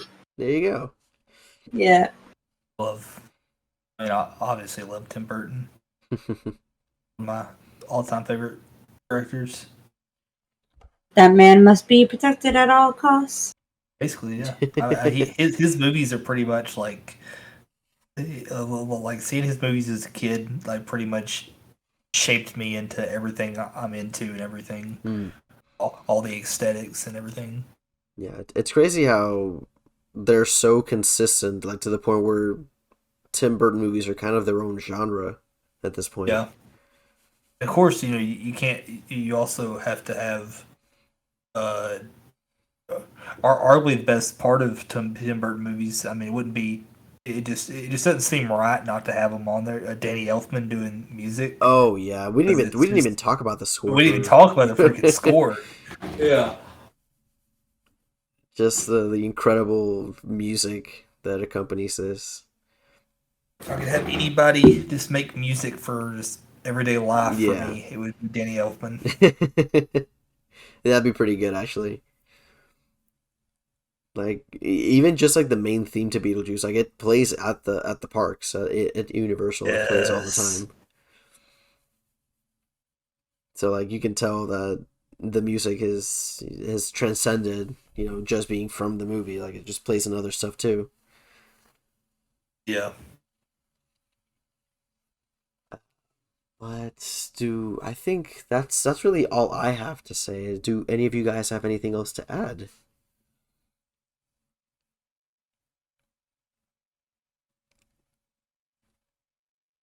Watch Beetlejuice. That's the tea. That is definitely the tea. Just watch it. Just watch it if you haven't. Like to be fair, I'm not gonna judge you guys because I didn't watch like Beetlejuice carefully until I was much older as a kid. I guess I never had an interest in Beetlejuice. But like once I got older, I learned to appreciate more and more Tim Burton's work. So this is definitely a timeless film. I wish I had gotten into it earlier and that kind of thing. So definitely, I know that if you guys, I feel like everybody's like not favorite. I guess favorite Disney Tim Burton film would be Nightmare Before Christmas, but you know, give something a little bit of a shot for the Warner Brothers. So yeah, because especially Warner Brothers being like the neutral of the film productions, because they both work with Disney and Universal. It is like a really tricky stepping ground, like between like two worlds, which is crazy. Oh yeah, absolutely. Universal and Disney be duking it out. Warner Brothers is like, we're just here. Y'all want to work with us? We're just vibing. We're vibing. We're just over here working with Pennywise. Oh my god. But I think it is, we're reaching the end of this episode, so it is time for us to do our housekeeping. We're actually going to start it off with Kyle, since he is our guest, and he also does a bunch of amazing stuff on the side. So Kyle, why don't you tell us about the podcasts that you run and all the other stuff that you do? Oh god. The podcast with an S. Yes, the podcasts, plural. Oh god. Oh, Welcome to our daily life at the end of the podcast. Hi, Kyle. How are you? So now you got the infamous quote and the name drop. I did. Wow. I'm feeling so special right now. So you can find me on Twitter at Kyle S. Prescott, and if you obviously you like horror podcasts, you wouldn't be listening to this one. If you want to listen to other horror podcasts, I also have one called the Trick or Treaters Podcast. And you can find us on Twitter at Trick or Treat Pod. Then I also have another podcast with my good friend Teddy, where we talk about creepypastas, urban legends, and cryptids, called From Beyond the Crypt. And you can find us on Twitter at FBTC Podcasts. And if you're into wrestling, I also have an AEW podcast called The All Elite Hour. We don't have a Twitter. Or if you're an old school fan of TNA, I'm also part of Total Nonstop Analysis podcast, which you can find us on Twitter at TN Analysis. Jesus Christ, How do you Kyle. find the time? Jesus Christ, Kyle. Yeah, I have four weekly podcasts. That's really crazy. Like, how do you have the time? Oh, it is hectic. Struggle between HHN cultists and this. The fuck? My daily life. What the fuck? That's fine. I guess he has better time management skills, which I mean, that's why he's probably like. Oh well, then you winging it. I pretty much wing everything. Yeah. My whole life is winging it. My whole life, it's a whole big wing out. Oh my god.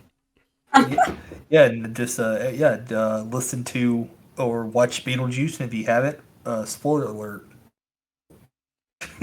Yeah, now. After we discuss the movie for God knows how long. Spoiler alert.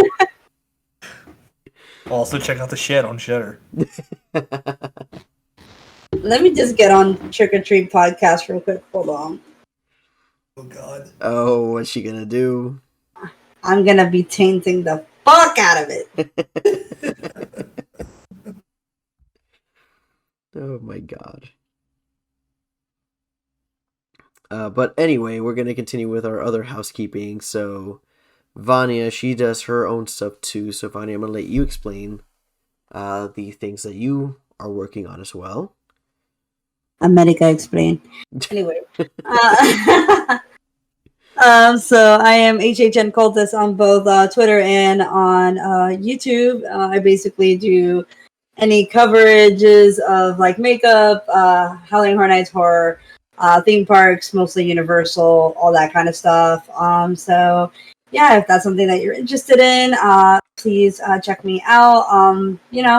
I just do horror cosplays and horror makeup, and I just cover all things Universal. And also, trying to every time that I go to Halloween Horror Nights, I try to do like a little highlight reel of Halloween Horror Nights, so you guys are seeing something a little bit different from each night that I do go, and also including friends that I hang out with. So you might see all these lovely people on this podcast on that video. So there's also other cool people on this podcast.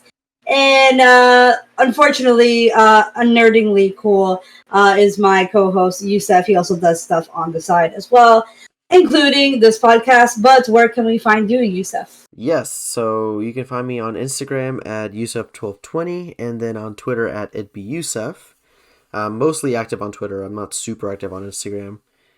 But outside of that, we do have our podcast. You can check us out on Facebook, Instagram, Twitter, and YouTube as Sounds from the Grave. And you can listen to the podcast on any available podcast platform like Spotify, Apple Podcasts, Anchor, anywhere else really. And we also have our email, soundsfromthegravepodcast@gmail.com. So if you ever want to shoot us an email or want to tell us about anything that you would like for us to talk about, don't hesitate to reach out to us.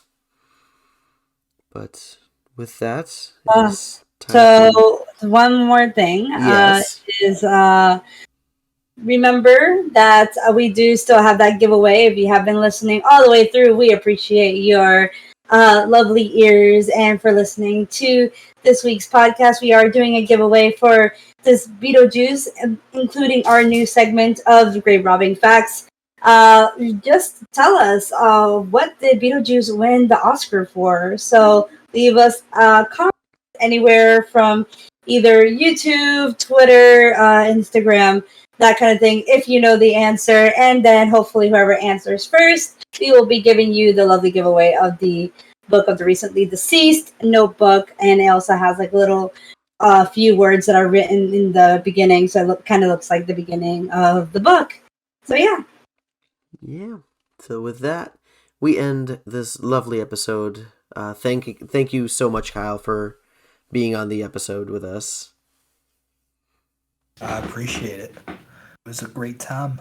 Very happy to be here. Oh yeah, I'm sure I think I speak for both of us when we say that we would love to have you on the show again at some point. Oh, for sure. And I'll have to have y'all on one of my 4 million.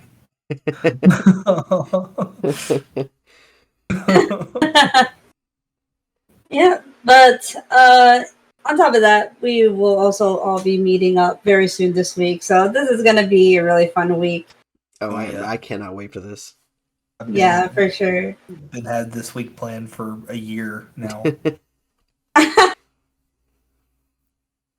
But yeah, that's all we have. So we will bid you a good night or good day from whenever you're listening to this, and that you stay spooky, everybody. Stay spooky. See y'all. Bye.